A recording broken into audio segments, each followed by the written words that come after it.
Russia held its annual Navy Day parade in St. Petersburg. President Biden reporting together with 4 African heads of states and representatives from 5 other countries took part in the celebrations. In northwest Pakistan, at least 40 people were killed and dozens more wounded by a suicide bombing at a political gathering of a leading Islamic party. And in Niger, citizens held a massive demonstration in support of the military junta and against colonialism. At the same time, ECOWAS issued an ultimatum of 1 week to the military junta to cede power or use of force was approved.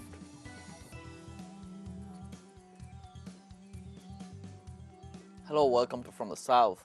I'm Luis Alberto Matos from the TeleSUR studios in Havana, Cuba.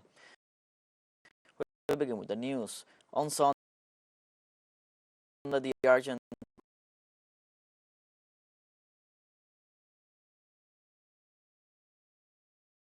province of Chubut elects the governor and other regional authorities. These are the last elections before national elections on August 13th. The elections for governor began at 8 o'clock local time after overcoming the obstacles caused by a windstorm in the area of Comodoro Rivadavia and heavy rains during the last hours. Provincial deputies, the mayors and councilmen will also be elected in these elections. In this district, over 474,000 citizens are called to vote in 1,416 polling stations installed in 248 schools.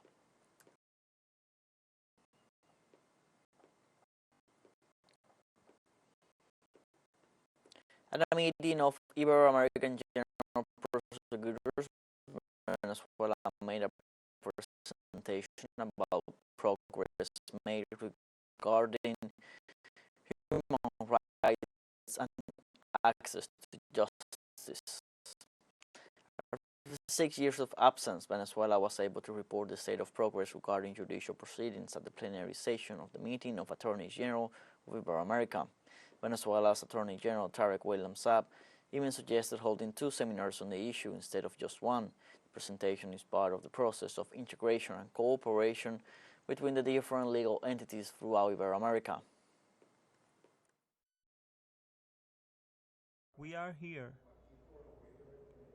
to share with the media present the reincorporation of the Public Ministry of Venezuela to the Ibero-American Association of Public Ministers that comprises all the countries of Ibero-America plus Spain and Portugal. Hundreds of indigenous community members attended the funeral of Freddy Bomba Campo, a social leader murdered by hired assassins in Santander de Quirixao on July the 26th. Bomba Campo was president of the Alternative Indigenous and Social Movement in Caldono, former councillor and indigenous authority of the Pioya territory. In the past, he had denounced threats against his life. That is why the National Protection Unit had assigned him security detail. Still, 300 men managed to kill him amid a family gathering at around 5:50 p.m. on Wednesday, July the 26th. Coordinator of the Indigenous Guard, he exercised territorial control against armed groups, against drug trafficking groups, and against anything disrupting order in the territory. He was a committed, resolute man, not afraid of anything.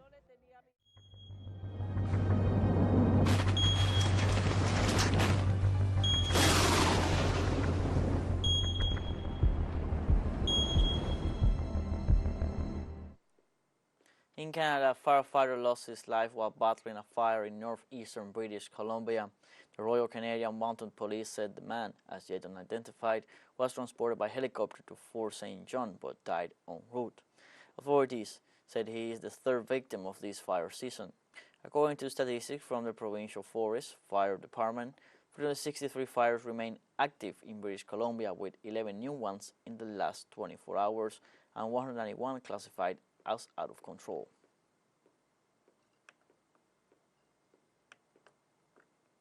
On Sunday, the Regional Support Office of the Russian Federation warned about a hurricane that left 9 people dead and more than 70 injured in the Volga region.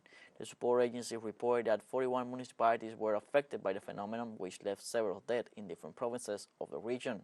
They also reported more than 70 injured and multiple damage to the infrastructure of the localities. In this context, officials of the Ministry of Emergency Situations continue to search for passengers from a ship wrecked by the rains in the Volga River. The Federal Service of Hydrometeorology and Environmental Monitoring of the country urged the authorities of the municipalities of the region to keep the maximum alert in the population.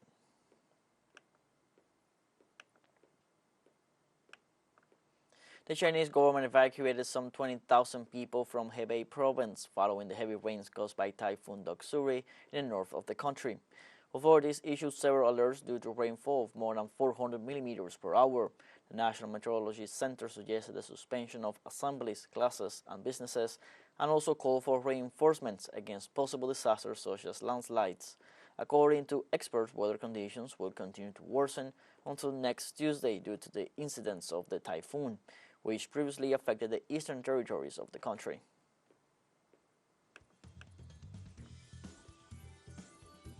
Let's take a short break, but remember you can join us on TikTok at TeleSUR English, where you will find news in different formats, news updates, and much more. All the stories coming up. Stay with us.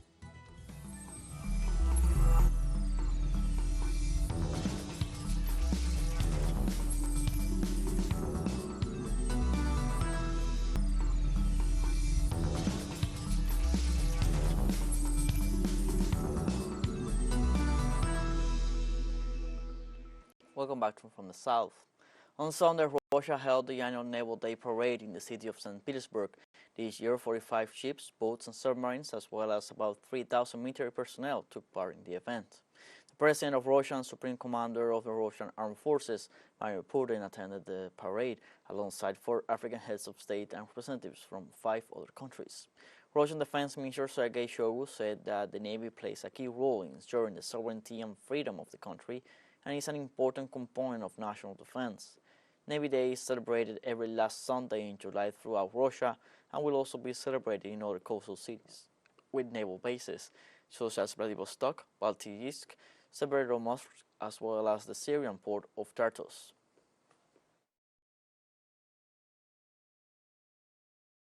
In the name of Russia, our sailors give their best, show true heroism, fight valiantly, like our great ancestors.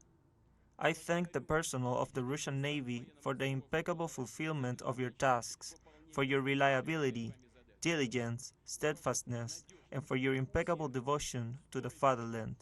It is patriotism that is at the heart of the special naval culture, which helps to fulfill all state tasks with dignity, causes our people's unwavering admiration for military sailors, pride for our indefatigable navy. According to the French newspaper Le Figaro, the crisis in Niger is worrying for France, especially because it puts the supply of uranium for its nuclear power plants at risk. The French company Galaurano, which operates uranium mines in Niger, was supplied 10% of all the uranium consumed by French nuclear facilities until the start of the crisis. According to Le Figaro, the coup, staged about 3 months after the visit of the U.S. Secretary of State Antony Blinken to Niger, took Paris by surprise, although the fragility of the government in Niger was well known, particularly among the military.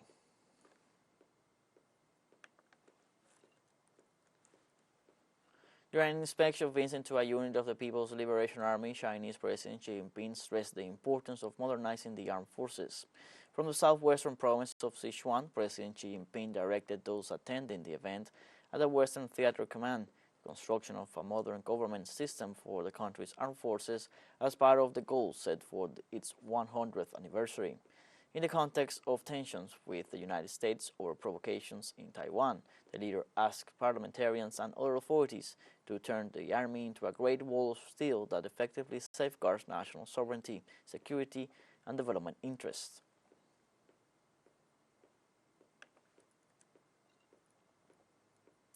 In this context, a report on Saturday revealed that China surpassed the production of fifth-generation fighter jets of the United States up to 120 units per year. According to previous estimates, the production capacity of the J-20 was between 40 and 50 planes every 12 months. The J-20 is the Chinese proposal to take on Western fifth-generation aircraft specializing in long-range aerial combat.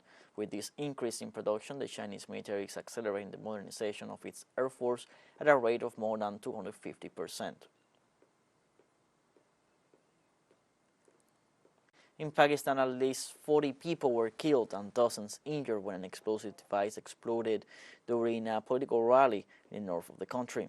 Official sources confirmed the number of deaths which occurred during a political event of a conservative religious party. The authorities presume that the attack was directed at a leader of that party who was supposed to take part in the event, although the explosion occurred before his arrival.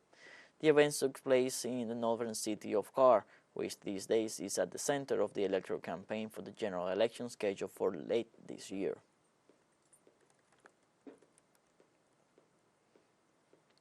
In Mumbai, the Hussaini Federation and the website thekarbala.net organized a julos on the occasion of 10th Muharram Ashura. The 10th of Muharram, also known as Ashura, is a significant day for Muslims around the world. It marks the martyrdom of Imam Hussain and his companions in the Battle of Karbala. The julos procession was attended by thousands of people who came together to pay their respects to Imam Hussain and to remember his sacrifice. The participants carried banners with messages of love and respect for Imam Hussain and his family. They also recited Nawaz and performed Matam to mourn the loss of Imam Hussain and his companions.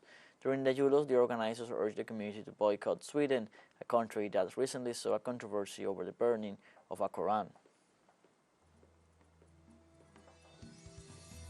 We have a second short break coming up, but before we invite you to visit our YouTube channel at TeleSUR English. There you'll be able to rewatch our interviews, top stories, special broadcastings, and more. Hit the subscribe button and activate the notification bell to stay up to date on the world's most recent events. Final short break, don't go away.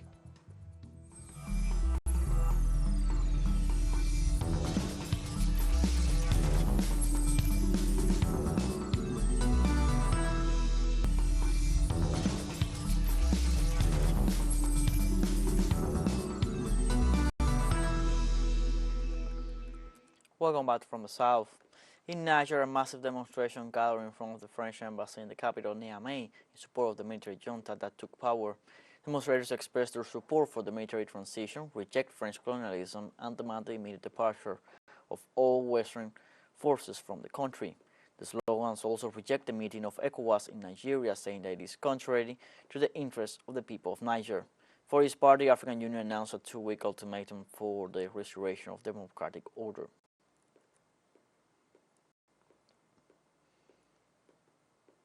On Sunday, West African Regional Bloc ECOWAS issued an ultimatum also of 1 week to the military junta that took power in Niger earlier this week to return the country to constitutional normality. Thousands of supporters of the military junta responded by taking to the streets of the capital, waving Russian flags and denouncing former colonial power France. In a statement published after the emergency meeting held in Nigeria, the regional bloc did not exclude the use of force. The spokesperson for Niger coup leaders, Colonel Major Amadou Abdramane, responded with determination they would defend the nation's sovereignty. The mutineers said they overthrew President Mohamed Bazoum, who was elected 2 years ago in Niger's first peaceful democratic transfer of power since independence from France, because he wasn't able to secure the nation from growing terrorist violence.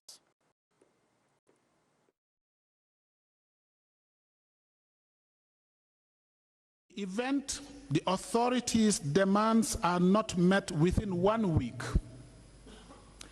take all measures necessary to restore constitutional order in the Republic of Niger.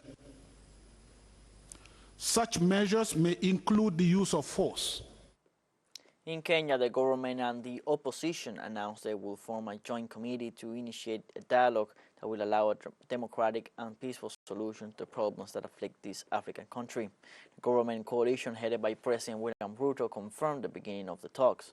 For its part, the opposition platform led by Raila Odinga issued a statement in which it announced that it accepts the executive invitation for talks. The committee will be made up of 10 people, 5 members from each of the parties, and the talks will be held under the mediation of the former president of Nigeria, Olusegun Obasanjo. The country is experiencing months of protest and unrest following the government's decision to increase taxes on food, fuel, and other basic commodities.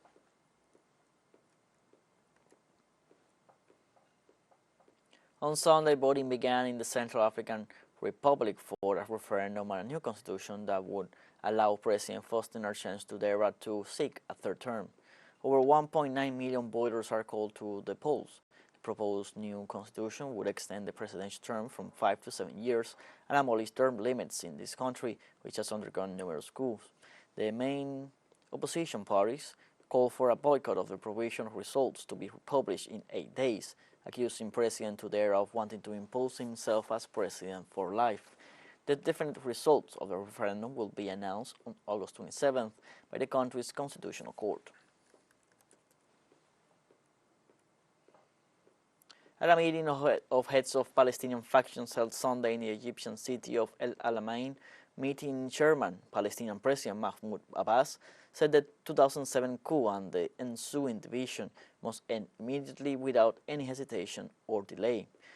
Abbas stressed that the division is a new catastrophe that has befallen the Palestinian people, and national unity and joint collective action must be based on clear principles and foundations to end division, achieve unity, and get domestic affairs in order.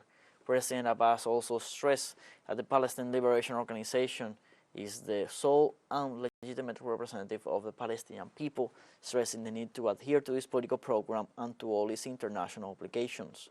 On Monday, President Abbas is scheduled to meet with Egyptian President Abdel Fattah al-Sisi to discuss the latest developments in Palestine and the efforts made to advance the peace process and end the Israeli occupation.